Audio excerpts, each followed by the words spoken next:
कैसे हैं दगड़िए? सब बढ़िया होना चाहिए। दगड़ियों, आज मैं एक ऐसे मुद्दे को आप लोगों के बीच में लेके आया हूँ जो बहुत बड़े स्तर पर तो अखबारों की सुर्खियों में नहीं था, क्योंकि जब अखबार का मालिक सरकार की गोद में बैठा हो और पत्रकार प्रशासन के दाएं बाएं आगे पीछे ही अधिक अपना समय व्यतीत कर रहे हों, तो ऐसी खबरें जो या प्रशासनिक अपरिपक्वता की वजह से, मैं यहाँ अपरिपक्वता शब्द का इस्तेमाल बहुत सोच समझ कर रहा हूँ, जो खबरें सामने आती हैं वो प्रायः एक आध दिन शुरू में अगर छप गई तो छप गई, नहीं तो नहीं दिखती हैं। बागेश्वर जब आप आते हैं या बागेश्वर के इतिहास को कभी आप खंगालते हैं सरसरी नज़र से भी, तो बागेश्वर नगर के अंदर आपको एक सभ्यता मिलेगी भोटिया पड़ाव के नाम से। इतिहास में है। इतिहास के हमारे पास बहुत बड़े बड़े साधन नहीं होते। एटकिंसन की डायरी को हम खोलते हैं, एटकिंसन से लेकर शेखर पाठक और भी बीच में बहुत सारे नाम आते हैं जिनका जिक्र किया जा सकता है, लेकिन कभी समय आने पर। तो उस इतिहास को जब आप टटोलेंगे तो आपको बागेश्वर में भोटिया पड़ाव शब्द मिलेगा। और अगर आप बागेश्वर आके प्रशासन से कहें या यहाँ के लोगों से कहें कि वो जगह दिखा दो जहाँ पर भोटिया पड़ाव है, तो आपसे कहेंगे हॉस्पिटल के पास चले जाइए। लेकिन हॉस्पिटल के पास आपको भवन मिलेंगे, हॉस्पिटल के मिलेंगे, सरस सेंटर मिलेगा, आदि आदि, लेकिन भोटिया पड़ाव नहीं मिलेगा। कहाँ गया पड़ाव?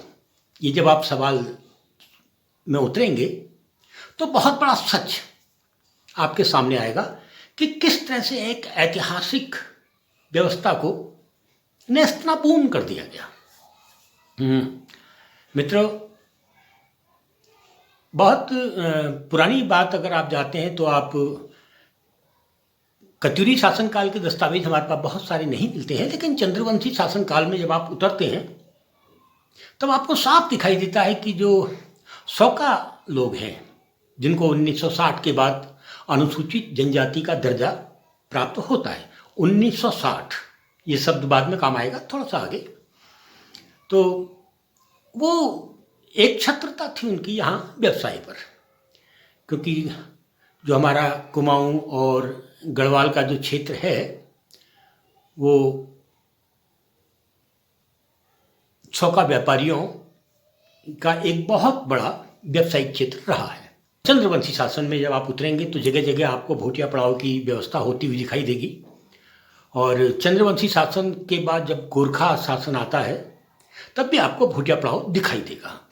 हल्द्वानी में दिखाई देगा और बागेश्वर में भी दिखाई देगा। यदि इतिहास को ही आधार माने तो भोटिया पड़ाव शब्द जो है वो एक व्यावसायिक स्थल के रूप में विकसित होता है। कत्यूरी शासन, चंद्रवंशी शासनकाल से आप शुरू करते हैं, गोरखा शासनकाल में जाते हैं, ईस्ट इंडिया कंपनी के शासनकाल में आते हैं, ईस्ट इंडिया कंपनी के शासन के बाद सीधे सीधे ब्रिटिश हुकूमत में आते हैं। जो पहला युद्ध हमने चीन के साथ लड़ा था तब तक अगर आप आते हैं तो आपको भोटिया पड़ाव दिखता है। क्यों दिखता है?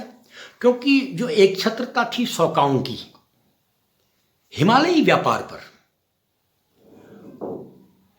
वो जो सौकाओं के जगह जगह पड़ाव हुआ करते थे या यात्रा, व्यावसायिक यात्रा के जो मार्ग थे उनमें बागेश्वर बहुत महत्वपूर्ण था। और एक दो दिन के लिए नहीं, जो जाड़ों का मौसम होता है, जाड़ों में क्योंकि उनका जो व्यवसाय था सचल व्यवसाय, वो खच्चरों की, घोड़ों की, याकों की पीठ पर तो था, बकरियों की, बकरियों के करवच आदि आदि। अब क्योंकि जाड़ों में बहुत बर्फ़ पड़ती थी, अभी भी पड़ती है, एक आध दो साल रुक जाए, इस साल कम पड़ी, लेकिन बहुत बर्फ़ पड़ती है, ऊंचाइयों में तो पड़ती है। तो उनके जो यात्रा मार्ग थे, व्यावसायिक यात्रा मार्ग थे, उसकी जो सबसे बड़ी समस्या उनकी थी वो थी बर्फ़। और जब बर्फ़ पड़ जाती थी तो उस समय पर वो रिस्क, अपना सामान लेकर रिस्क तो कोई भी व्यापारी नहीं लेगा, तो वो बागेश्वर जैसी जगहों पर पड़ाव डालते थे। अब क्योंकि बागेश्वर एक सुविधाजनक स्थान था, क्योंकि यहाँ से गढ़वाल नज़दीक था और सरयू के रास्ते आप टनकपुर और बरेली तक आपके बुंदेलखंड कहूँगा मैं, बरेली ना कहूँ, तक आपका नज़दीक था। इधर जहाँ आज ये अभी रानीखेत है और उस रास्ते रामनगर तक आपका नज़दीक था और धीरे धीरे फिर हल्द्वानी वाला जो क्षेत्र वो भी धीरे धीरे विकसित होता रहा। तो बागेश्वर में उनका एक पड़ाव लगता था और 3-4-5 महीने लगता था। यूँ कहूँ कि उत्तरायणी के मेले के कुछ समय के बाद फिर जब मौसम खुलने लगता था, यानी कि फरवरी में जब फूल आने लगते थे, दिन बड़े हो जाते थे, तो वो अपना पड़ाव यहाँ से उठाते थे और फिर उनका व्यवसाय चल जाता था। बहुत दूर तक उन्होंने व्यवसाय किया। इसीलिए बागेश्वर में जो एक भूभाग है जहाँ हॉस्पिटल है, उसका नाम भोटिया पड़ाव बोलचाल की भाषा में आ गया। और अब थोड़ा सा जब इंग्लिश शासन में हम आते हैं, ईस्ट इंडिया ब्रिटिश हुकूमत 136 साल, तो एटकिंसन का लिखा, डायरियाँ कहो, उसकी लिखा, उसका इतिहास साहित्य कहो, वो सामने आ जाता है और वो एक शौकाओं के व्यापार पर बहुत विस्तृत रूप से वो लिखते हैं।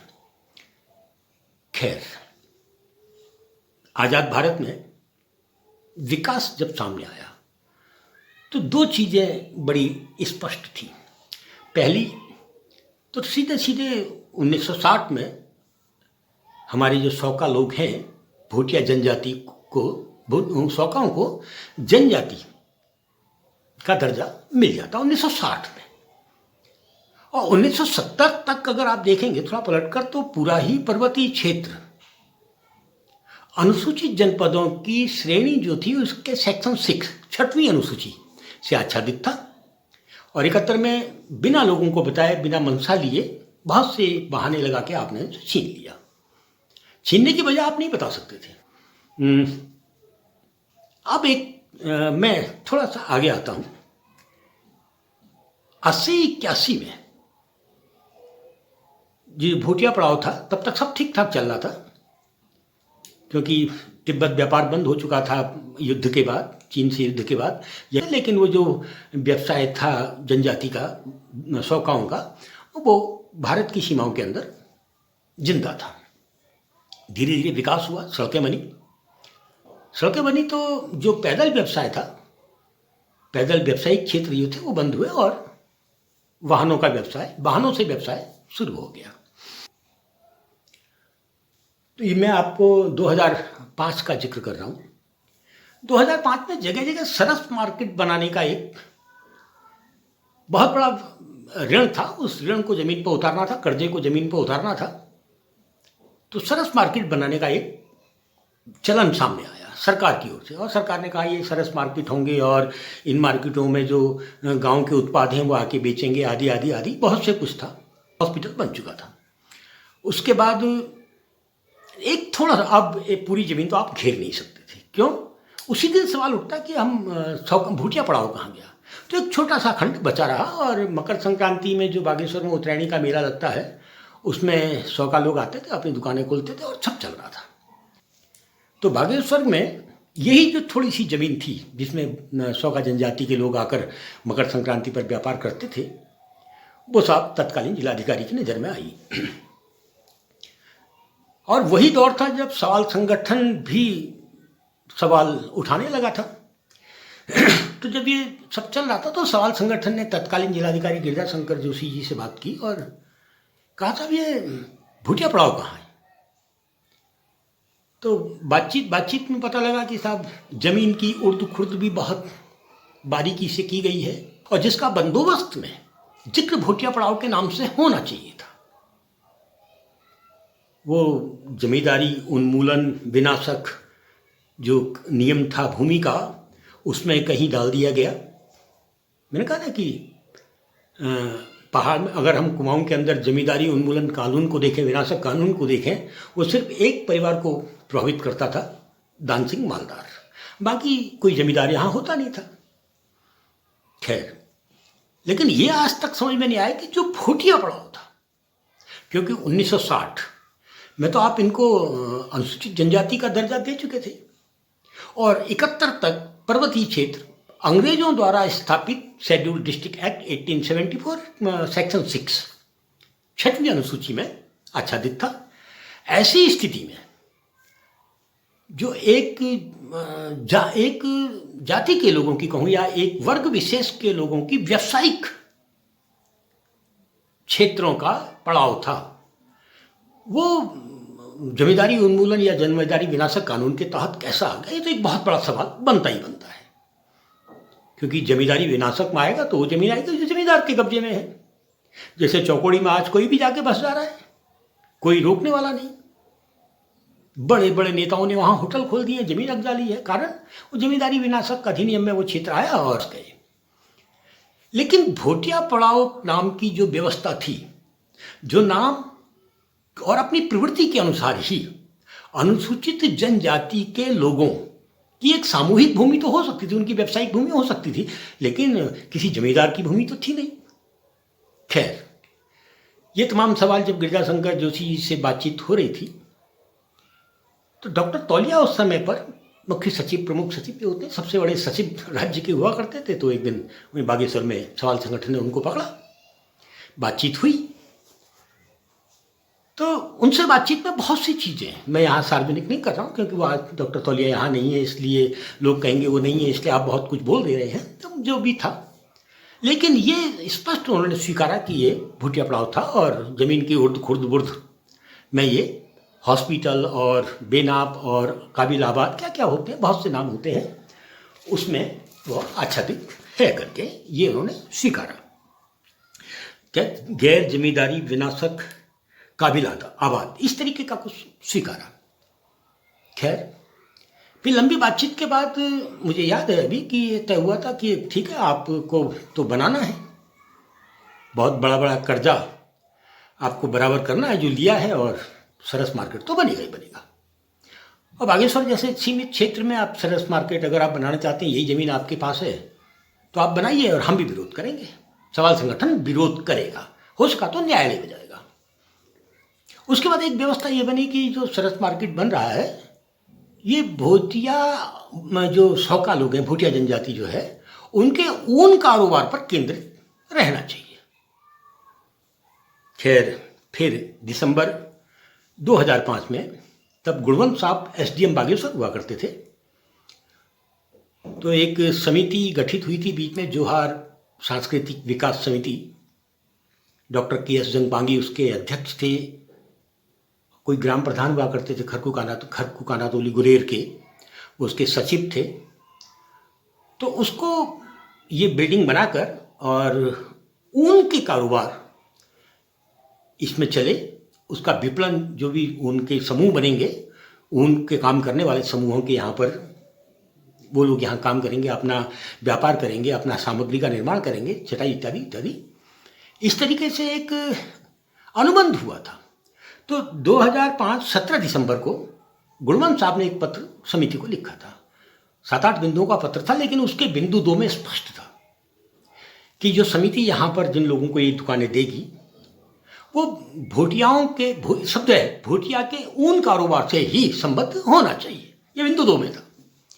खैर, 17 दिसंबर 2005 को एसडीएम बागेश्वर ने जो पत्र दिया जोहार विकास समिति को, इसके आधार पर आप एक अनुबंध जिलाधिकारी से करें, तो वो चलते फिर 18 जुलाई 2006 को एक अनुबंध पारित हो गया। उसके बाद 18 जुलाई 2006 को जिलाधिकारी ने एक आदेश जारी किया, और उस आदेश में साफ लिखा था अंत में कि शासन द्वारा प्रबंधन या हस्तांतरण का कोई आदेश जारी किया जाता है तब आज का आदेश, मतलब ये 2006 वाला आदेश, स्वतः निरस्त हो जाएगा। स्पष्ट था कि प्रबंधन का आदेश या हस्तांतरण का आदेश, और शासन, क्योंकि भोटिया पड़ाव अनुसूचित जनजाति का कानून, देखिए जिस दिन हमारे सौका लोगों को अनुसूचित जनजाति का आपने अधिकार दिया था, उसमें आच्छादित किया था, तो सिर्फ नौकरियों में 4% रिजर्वेशन नहीं दिया था। आज भी अगर रंग क्षेत्र में आप चले जाइए, जोहार क्षेत्र में चले जाइए, तो जो सौका लोग हैं उनकी ज़मीन गैर शौका नहीं खरीद सकता है। उनकी निजी जमीन ही नहीं, उनकी सामूहिक जमीन का संरक्षण संवर्धन भी इस अधिनियम में आता है। उनके ट्रेडिशन आते हैं, उनकी परंपराएं आती हैं, बहुत कुछ आता है। इधर जो अनुसूचित हमारे जनजाति थी, उनके पड़ाव की व्यवस्था ये 18 जुलाई 2006 के आदेश के बाद हो गई थी। उसके बाद अधिकारी बदलते रहे और जो भी अधिकारी आया वो इस आदेश को दरकिनार करके अपनी मर्जी से सरस मार्केट में वो क्या अचार बेचने वाले, नींबू बेचने वाले, कुछ गांव से दालें लाकर दालें बेच देने वाले समूहों के नाम पर उनको बैठाते रहे। हाँ, एक जो नियम था जो इस आदेश में था वो स्पष्ट था कि उत्तरायणी मेले में जब मूल व्यापारी, ऊन के कारोबार के मूल व्यापारी रंगयार जोहार क्षेत्र के, जिनको हम भोटिया कहते हैं, शौका कहते हैं, जब वो अपने व्यापार करने बागेश्वर आएंगे तब ये सारी जो व्यवस्था है, समिति जो व्यवस्था करेगी वो समाप्त हो जाएगी और मेले के दौरान ये व्यवस्था, वहाँ दुकानों की व्यवस्था एसडीएम के अधीन, एसडीएम बागेश्वर, उपजिलाधिकारी बागेश्वर के अधीन रहेगी। सब चल रहा था। मकर संक्रांति मेले में लोग आते थे और फिर चले जाते थे, फिर वो जोहार विकास समिति को मिल जाता था। लेकिन इस बार वैसे तो इंदिरा अम्मा भोजनालय वहाँ नहीं खुल सकता था, इसलिए नहीं खुल सकता था, दूध डेयरी वहाँ नहीं खुल सकती थी, क्योंकि स्पष्ट था कि भोटियाओं के ऊन व्यवसाय से संबंधित काम ही वहाँ होंगे। लेकिन मनमानियाँ चलती रहीं और अल्पसंख्यक तो हमेशा स्वीकार करता है। लेकिन इधर जोहार विकास समिति को एक चिट्ठी आई। भाई, जोहार सभा विकास समिति को खंड विकास अधिकारी की चिट्ठी आई कि साहब अब मेला खत्म हो गया, आप इसको खाली कीजिए। अरे, मेले के दौरान तो पूर्व आदेश के अनुसार वो एसडीएम के हाथ में थी। अब तो एसडीएम ने खाली करके करवा के दुकानें जोहार विकास समिति को देनी थी। लेकिन मंशा कुछ और थी। और ये चिट्ठी आने के बाद समय नहीं देखा, चिट्ठी का जवाब दिया, जोहार समिति ने जवाब दिया। और ये 2005 और 2006 के एसडीएम और जिलाधिकारी के जो पत्र थे, जो आदेश थे, जो व्यवस्था थी और जो शासन के आदेश से ही बदल सकती थी, वो दिखाया। लेकिन कुछ सुनने वाला नहीं था। जिलाधिकारी को बात की गई, जिलाधिकारी ने पढ़ा और हाँ नहीं, ना स्पष्ट हाँ था ना नहीं थी, ऐसा लोग बताते हैं। उसके बाद एक दिन सवेरे सवेरे बहुत सारे पुलिस वाले आए और जो दुकानों के अंदर सामान था, ताले, सुबह के समय तो दुकान में ताले होंगे ही होंगे, ताले तोड़े गए, सामान बाहर फेंक दिया गया और नारे, मतलब समिति के लोग, कई लोग गांव के आके नारे लगा रहे हैं। एक पूरी व्यवस्था प्रशासन द्वारा तैयार की गई, शासन की व्यवस्था तोड़ी जा रही थी और नारे लग रहे थे, जिला प्रशासन जिंदाबाद। जिस जिला प्रशासन को शासन की व्यवस्था को बरकरार रखना था, उस जिला प्रशासन के द्वारा उस व्यवस्था का हरण हो रहा था, उसका अतिक्रमण हो रहा था, ताले टूट रहे थे और जो नहीं होना चाहिए था, और उसी प्रशासन के पक्ष में जिंदाबाद के नारे लग रहे थे। खैर, पूरी की पूरी एक व्यवस्था, ये घटना थी। मैं थोड़ा सा और इसमें आता हूं। इधर एक पत्र पर और बात कर ली जाए। 30 जनवरी 2024, यानी इस घटना के बाद जब चीजें सामने आई, इधर शायद सत्ताधारी दल को भी लगा कि नहीं, 50-60 हजार वोट प्रभावित हो जाएगा।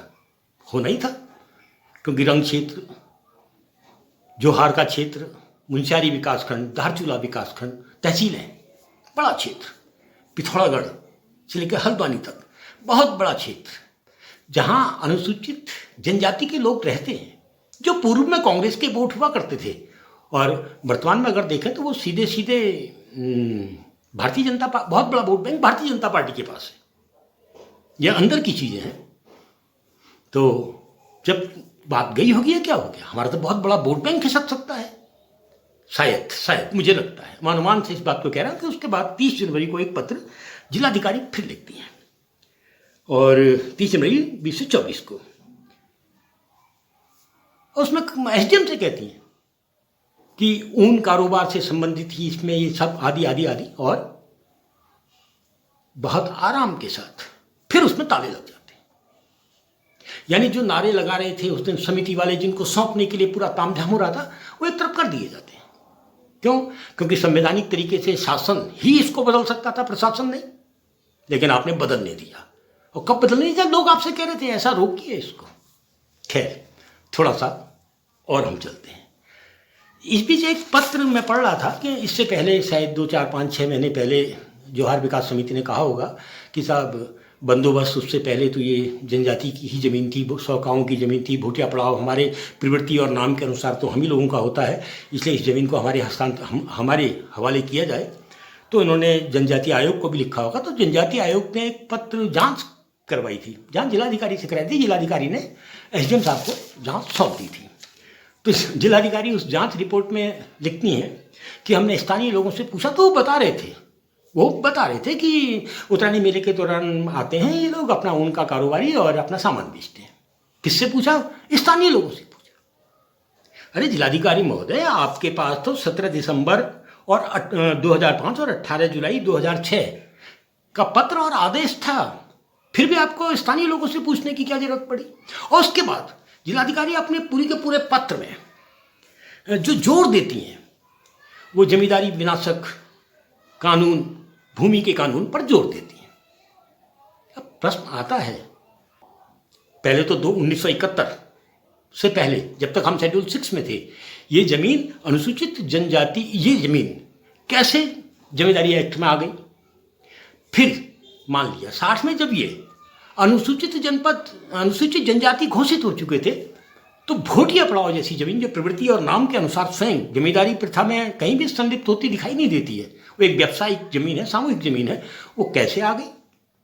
यानी कहीं त्रुटि, लिपिकीय त्रुटि हुई है, तो उसको सुधारने की जगह उसी को पूरा एक केंद्र की अस्पताल है, दूसरा है, तीसरा है जिला अस्पताल है। अरे प्राथमिक स्वास्थ्य केंद्र बागेश्वर का कहाँ है? उसी को आज की तारीख में आप जिला अस्पताल कह रहे हैं, उसी में आपको सारा सिस्टम चाहिए। तो जमीन को लेकर सब कुछ ठीक ठाक चल रहा था, और एक जाति को और एक समुदाय जिनकी संख्या 2-3 लाख से ऊपर है, वो सब शांत थे, वो आपने छेड़ दिया। सिर्फ छेड़ा नहीं, 2024 के चुनाव को भी प्रभावित होते हुए हम लोग देख रहे हैं। इस स्थिति में एक घटना जो अभी घटी है उसका जिक्र मैं आज अपने दगड़ियों के सामने करना चाह रहा था, कर रहा हूं। मैं इसको लेकर एक एपिसोड लेकर और आऊंगा।